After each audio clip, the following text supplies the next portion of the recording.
Bonjour à tous, mon nom est François Letarte, bienvenue sur ma chaîne JDR 30, une chaîne consacrée aux jeux de rôle sur table, donc bilan jeu de rôle jeunesse avec dans cette vie drôliste. Fadette, mardi midi, toujours dans la bataille de masse. S'en est passé des affaires même que j'étais là, je suis rembarqué dans l'auto puis je me suis rappelé d'un détail assez important, je leur ai dit que je n'ai pas pris en compte qui va être activé la prochaine fois.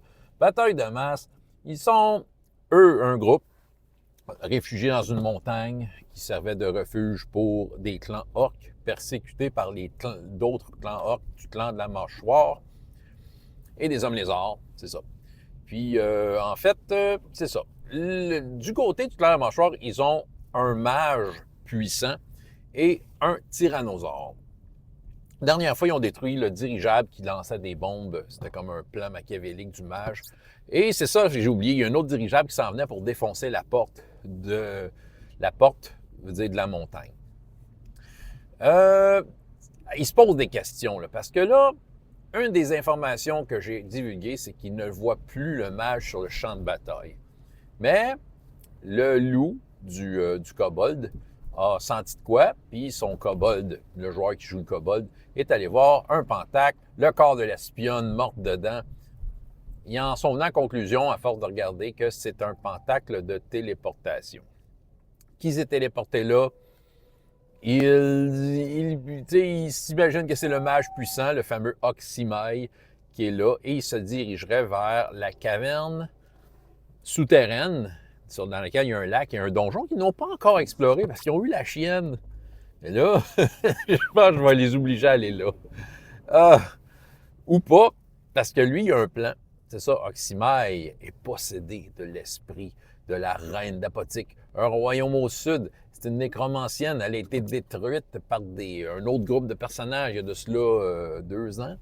Puis, ça, elle fait son retour et Oxymai est un mage cloné à l'esprit vulnérable et fragile, mais quand même, il a encore ses capacités et Jirta sous la forme d'un esprit. Là, j'ai pensé un peu à tout ça. Là. Je vous parle du côté du meneur de jeu. Derrière, il y avait probablement du monde qui ont rassemblé ces cendres de ses bras droits, puis ils sont mis à explorer leur royaume. Et là, ils sont rendus au royaume au nord. Puis ils ont comme entendu parler peut-être des exploits des personnages de l'année passée, Oxymai, ils ont fait leur recherche. Ah, c'est une bonne cible, bang, c'est parfait, c'est un autre parfait pour remettre notre reine en vie. Elle veut une armée de morts, mais là, elle va attaquer de l'intérieur. Parce que là, tu es dans la nation ennemie. C'est ça. Ils sont dans Nakarot, eux autres. Puis elle venait d'Apotique. Puis l'Apotique essayait de passer le mur, mais là, ils l'ont passé le mur. Comment ils ont fait?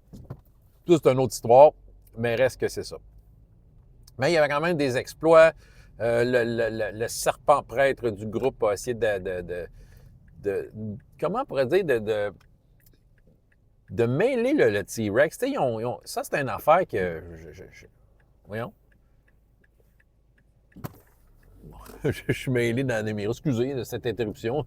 C'était vraiment weird. Madame n'a pas mis son flasher.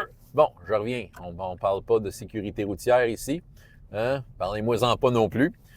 Donc, je reprends. Donc, ici, l'homme serpent a essayé de s'en prendre au T-Rex. Il a un peu enlevé ce qui faisait que le T-Rex était un peu contrôlé, si tu veux, par son cavalier. Tu sais, il y a une drogue qui contrôle les dinosaures, tout ça.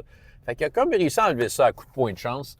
Puis, le T-Rex est hors de contrôle. Au hasard, le T-Rex s'est mis à s'en est pris une cible et bon, l'homme serpent a un tricératops comme monture. Ben, il s'en est pris au tricératops. Et là, l'homme serpent, veut dire le T-Rex aussi, s'est fait tirer les yeux par le minotaure du groupe qui a un fusil. Puis là, c'est ça, il est aveuglant en plus. Fait que tout ça accumulé fait que le tyrannosaure, pour le moment, il est occupé. Il essaie de manger un tricératops. Mais le chef des orques du clan de la mâchoire est en duel contre l'homme serpent. L'homme dragon en a brûlé une coupe. L'homme loup et la femme chat ont essayé de sauver les autres hommes loups du clan, parce que là, dans le groupe, il y a un barbare homme loup.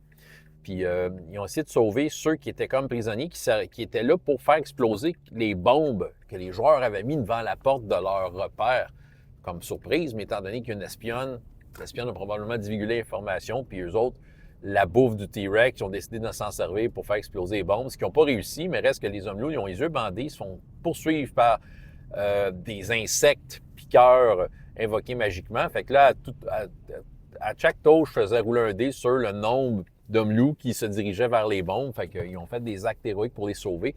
Et ils ont une espèce de tapis magique qu'ils ont mis par-dessus les bombes. Fait que là, c'est ça.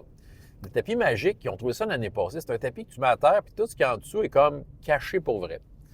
Mais ça a servi peut-être de tampon pour ne pas faire exploser les bombes. Ils s'en sont servis pour ça.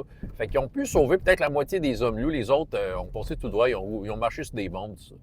Écoute, il y avait toutes sortes d'enjeux, plein d'affaires qui se passaient en même temps. Là, ils capotaient un peu. Mais c'est ça, ça va. Le fait qu'ils prennent un repos, parce que là, il y a beaucoup de discussions à prendre une journée de repos. Tu sais, ça va peut-être les aider à reprendre leurs ressources, ce qui ne serait pas mauvais. Mais pendant ce temps, Oxymai va progresser dans cet endroit, le donjon souterrain. Puis, c'est ça, on va voir de quelle façon il va se rendre et atteindre ses fins. Parce qu'Oxymai, en fait, Jirta, pour la nommer, était probablement très au courant. Bien, pas au courant, mais elle se doute qu'il y a de quoi qui peut l'intéresser là pour reprendre son règne de reine nécromancienne de cette région d'RPGS. C'est big, c'est ça.